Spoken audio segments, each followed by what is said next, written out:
Оқушылар, алдымен сабағымызды бастамас бұрын әуенмен амандасып алайық. Қанекей. Сәлемет пе балалар, сәлеметсіз бе? Оқушылар, бүгінгі сольфеджиодан ұйымдастырылған ашық сабаққа қош келдіңіздер. Олай болса, біздің тақырыбымыз цифрлық сольфеджио, дәстүрлі әдістеме мен жасанды интеллектінің синтезі. Яғни бүгінгі сабағымызда үйге берген тапсырманы қайталаймыз, және де жаңа тақырып мажор, минорлы, латты өтетін боламыз. Алдымен дауыс қыздыру жаттығуларын жасап алайық. Орнымыздан тұрайық. До, ре, ми, фа, соль, ла, ми, ре, до. До, ре, ми, фа, ре, до. Жарайсың, қайып өзімізді шықпатап қойып. Қыздырып алды. Ендеше үйге қандай жаттығу берілді? Кім айтады? Айта қой. 162-ші тапсырма Руслан и Людмила әуені. Жарайсың, рахмет. Отыра қой. Ал дәптерге көшіріп алып қоя бәріміз. Ендеше тақтаға қараймыз. Қазір барлығымыз бірге топпен талдап көрейік. Шығарманың атауы Руслан и Людмила. Және қалай орындалады? Аллегро, скоро. Жылдам темпте деген сөз. Өлшемі. Қандай нота ұзақтықтар кездеседі? Төрттік және сегіздік. Дұрыс, төрттік және сегіздік. Сонымен қатар басқа да ерекше белгілері бар ма?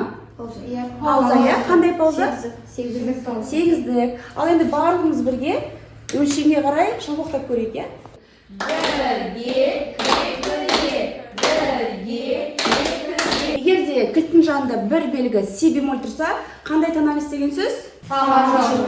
Фа мажор. Фа мажордың сәйкесінше аккордын табайық. Аккорд дегеніміз үш дыбыстан тұратын ноталар жиынтығы. Демек, фа мажордың аккорды үшінші нота. Жоқ, ля, және до. Фа, ля, до, фа, ля, до. Осы бізде фа мажордың аккорды. Енді барлығымыз қараймыз.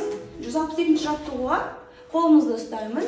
Қазір бірге осы шығарманы жырлайтын боламыз.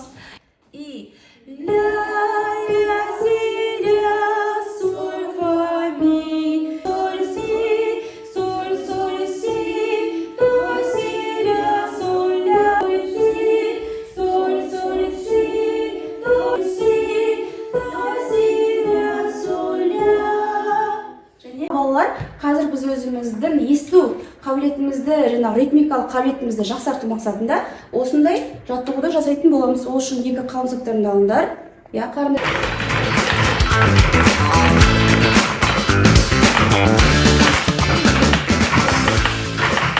Ритмикалық жаттығу жасадық, Енді дәл сол сияқты заманауи нұсқада тағы да біреуін жасап көрейік. Қысқаша алақанмен қазір нота ұзақтықтарын соғу арқылы жаттығу жасаймыз. Әуенді барлығымыз білетін шығармыз. Қанекей.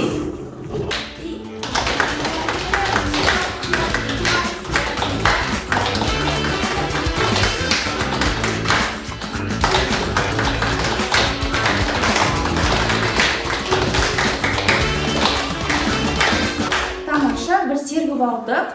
Ал енді бүгінгі тақырыбымыз ол мажор және минор, Сәйкесінше сіздерге сұрақ қойсам, саз дегеніміз не? Қалай ойлайсыздар?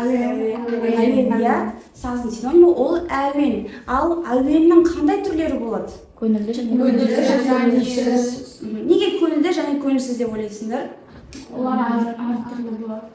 Мысалға, Алла тұра қой, Қанекей айта қойшы. Мысалы, әуен көңілді және көңілсіз дедің, Енді оны қалай түсінесің?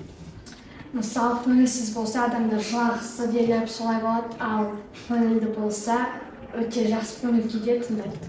Рахмет, отыра. Көңіл күйіне сәйкес адам осындай бір әуендерді тыңдайды екен, Бүгінгі тақырыбымыздың мәні сол, мажор және минор. Мажор дегеніміз ол көңілді әуен, ал минор дегеніміз көңілсіз әуен болып табылады. Енді қазір сіздерге жасанды интеллект жасаған ойынды ұсынамын. Көп жауап беріңдер. Привет, меня зовут Мажор. Привет, Demek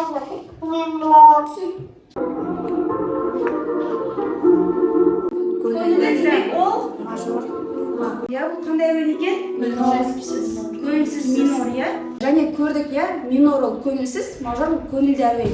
Ал енді біз өткен сабақтарда өткенбіз диез және бемоль деген тақырыпты, я. Осы жерде мажорлы не минорлы екенін анықтау үшін бізге диез бен бемольдің көмегі керек. Қазір ол қалай екенін көретін боламыз. Я, көңілді деген қайда көрдік? Өйткені онда рейн жоқ, я. Ал егер де оған бемольді қоятын болсақ, ол көңілсіз. Демек біз бұл жерге ми бемольді қостық. Өстіп ми нотасын жартыға төмендету арқылы біз көңілсіз әуенді алдық. Ал мынау ше? Я, мажор. Көңілсіз минор. Дұрыс айтасыңдар, ал мынау? Я, түсіндік қой, я? Демек біздегі жаңағы диез бен бемольдің рөлі осы жерде айқын көрінеді екен. Ал енді оқушылар, қазір біз сіздермен тағы бір сермик сәтін жасаймыз. Енді өзіміз сабақта әр сәрсенбі сайын ансамбльге отырамыз ғой, я? Оркестр ойнаймыз, ансамбль ойнаймыз. Сол кезде аспаптар бір-бірі үшін біз қазір сіздермен сольфеджио сабағында осы аспапты ойнап боламыз.